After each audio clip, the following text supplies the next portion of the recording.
निखिल नागेश भट्ट की किल एक बहुत ही बढ़िया फिल्म है जिसमें कुछ खास ही गोरी एक्शन सीक्वेंसेस है जो इस फिल्म के वेफर थिन प्लॉट की कमी पूरी कर देते हैं। हाँ, ये बात सच है कि इस फिल्म का एंडिंग काफी प्रेडिक्टेबल था और फिल्म काफी कन्वीनियंट चॉइसेस से भरा था, लेकिन फिर भी कुछ चीजें मुझे इस फिल्म में सच में पसंद आई जो मैं इस एक्सप्लेनेशन वीडियो में ब्रेक डाउन करने की कोशिश करूंगा। ऐसे दूसरे वीडियोस देखने के लिए वीडियो को लाइक कीजिए और हमारे चैनल को सब्सक्राइब कीजिए, ये हमारे लिए बहुत मैटर करता है। Thank you and let's move on. जो इस फिल्म के डाकुओं के गैंग का लीडर था, पिछले 30 सालों से ट्रेन्स लूट रहा था और क्योंकि ये क्रिमिनल बिजनेस फ्लरिश कर रहा था, बेनी अपने पूरे परिवार को इसमें ले आया, जिसमें उसका रेकलेस बेटा फनी भी शामिल था जो उसकी डेथ के बाद उसकी लेगेसी कंटिन्यू करने वाला था। प्रेजेंट डे में फनी और कुछ डाकू एक ट्रेन में दिल्ली जाने वाले पैसेंजर्स को लूटने के लिए चढ़ते हैं और अनट्रेसेबल आइटम्स जैसे ज्वेलरी और वॉलेट्स को साइड करना स्टार्ट कर देते हैं। मीनवाइल बेनी एक रेलवे क्रॉसिंग पे उनका इंतजार कर रहा था ताकि उन्हें ट्रेन स्लो होने पे उतरने में मदद कर सके। सब कुछ प्लान के अकॉर्डिंग ही चल रहा था जब तक फनी के अंकल का नजर एक पैसेंजर बलदेव सिंह ठाकुर पर नहीं पड़ा, जो एक ट्रांसपोर्टेशन कंपनी शांति ट्रांसपोर्ट का ओनर था। अगर आप यूपी, बिहार या नॉर्थ इंडिया के दूसरे पार्ट से बिलोंग नहीं करते हैं तो एक ट्रांसपोर्ट कंपनी का इंसेनली प्रॉफिटेबल वेंचर होना आपको अजीब लग सकता है, लेकिन सच ये है कि ये बिजनेसमैन बहुत सारे ट्रक्स और बसेस ओन करते हैं जो हर तरह के गुड्स ट्रांसपोर्ट करते हैं। हाँ, जो चीज आप सोच रहे हो वो सब भी। इनका डायरेक्ट कांटेक्ट मिनिस्टर्स या पॉलिटिकल पार्टीज के लीडर से होता है क्योंकि इन्हें बहुत सारे टोल नाकास पास करने होते हैं। ये अपने आप में ही एक अलग यूनिवर्स है और सिर्फ एक नॉर्थ इंडियन को ही इस करप्शन के डेप्थ का पता होता था, लेकिन ये आपको एक आइडिया दे सकता है कि बलदेव सिंह ठाकुर कितना अमीर था और फनी का अंकल उसे क्यों लूटना चाहता था। फनी के अंकल ने डिसाइड किया कि बलदेव सिंह ठाकुर और उसके परिवार को ट्रेन से उतार लेंगे ताकि उनसे पैसा एक्सटॉर्ट कर सके, और उनका प्लान शायद काम कर जाता अगर अमृत राठौड़ एक NSG commando special military unit से उस ट्रेन में ऑन बोर्ड नहीं होता तो। वो बलदेव की बड़ी बेटी तुलिका का लॉन्ग टाइम लवर था जो उस ट्रेन में इसीलिए चढ़ा था ताकि वो तुलिका के साथ भाग सके, जिसे उसकी मर्जी के अगेंस्ट शादी करवाई जा रही थी। लेकिन इन दोनों लव बर्ड्स के फ्यूचर प्लान करने से पहले फनी ने तुलिका को मौत के घाट उतार दिया, जिससे अमृत के अंदर एक मॉन्स्टर जाग गया जिसने कसम खाई कि उनके ग्रुप से हर एक डाकू को अपने प्यार का बदला लेने के लिए चलती ट्रेन में ही वो मार देगा। लेकिन उसे तुलिका की बहन अहाना को भी बचाना पड़ेगा जो गलती से ट्रेन कंपार्टमेंट के दूसरे साइड चली गई थी।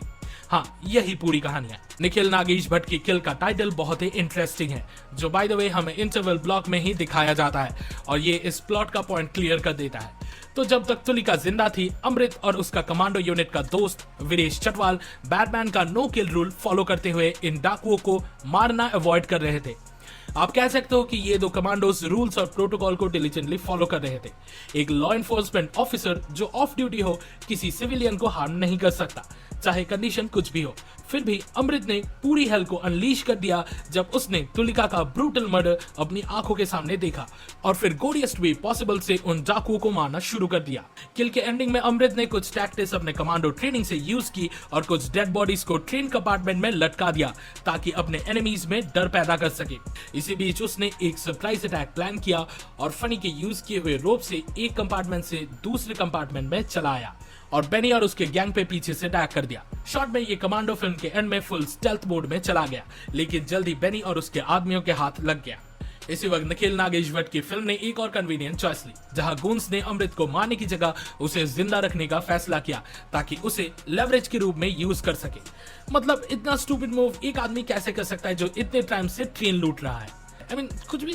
फिर भी जब ये डाकू वापस मिले, अमृत को पता चला कि फनी ने उसके आर्मी के दोस्त वीरेश को भी मार डाला है।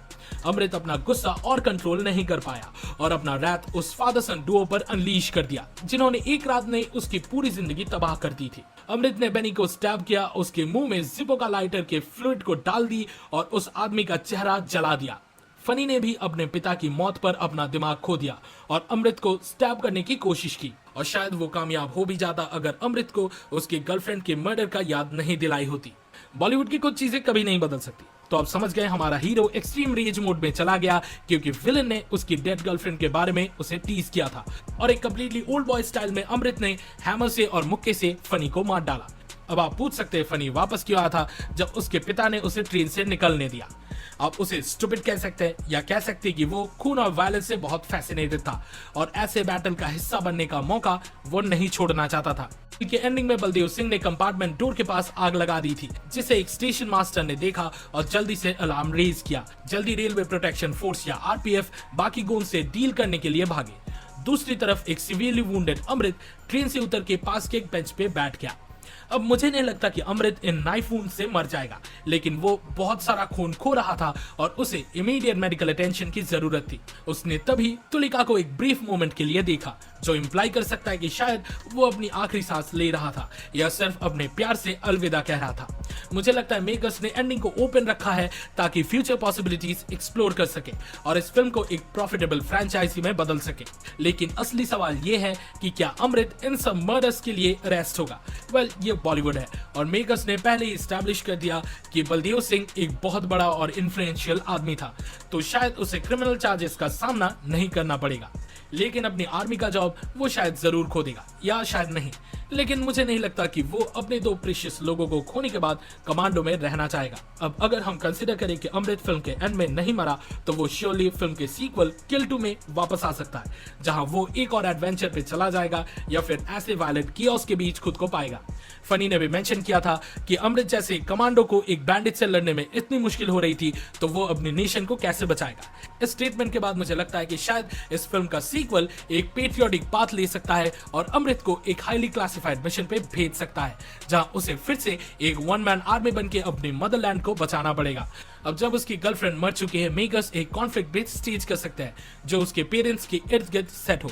लेकिन मुझे सच में डर है कि जॉन विक की तरह अमृत अपने डॉग को सेकंड फिल्म में ना खो दे, तो फिर भगवान ही जाने क्या होने वाला है। फिल्म शायद 2010 के एक इंसिडेंट से इंस्पायर्ड है, जहां एक गोरखा राइफल जवान जो ट्रेन में सफर कर रहा था, बिना किसी झिझक के 30 हथियारों से लैस डाकुओं के सामना कर गया, बस अपनी खुखरी से, जब उसने देखा कि वो उसके फेलो पैसेंजर्स को लूट रहे हैं।